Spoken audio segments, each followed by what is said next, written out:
What's cooking? Good looking? Welcome back sa ating kusina. Ngayon, samahan niyo ko magluto ng Chapaguri.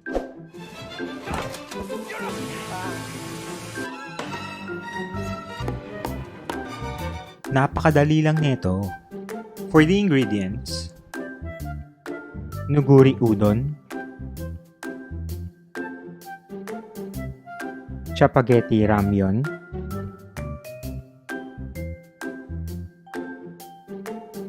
Wagyu Cubes, salt, pepper,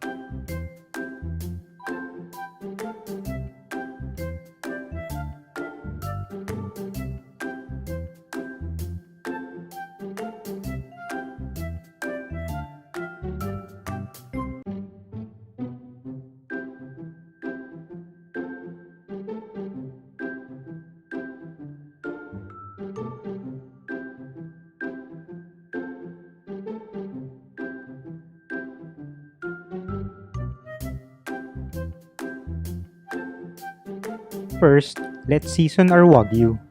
Salt and pepper to taste.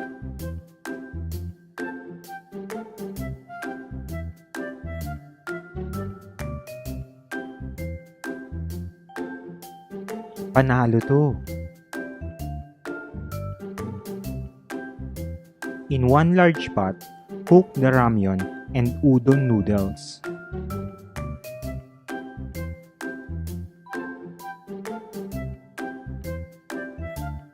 Don't forget the flakes. In the other pan, we will cook our Wagyu cubes.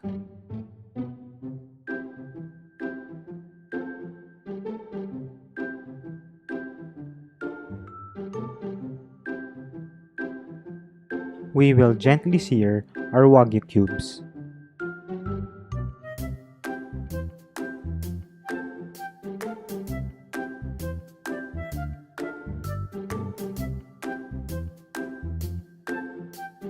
While the Wagyu is cooking, don't forget to stir our noodles so that it's evenly cooked.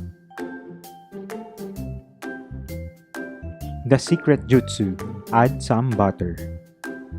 Now, let's cook the other side. Ay nako, sobrang sarap nito.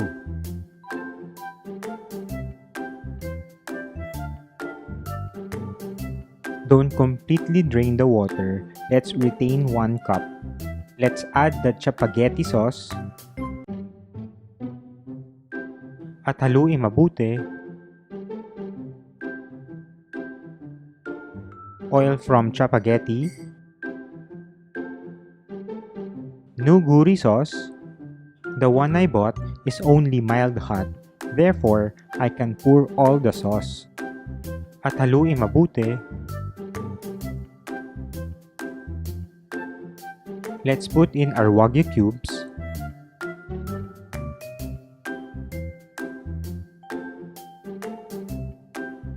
Pour some of our Wagyu fat as this gives so much umami flavor.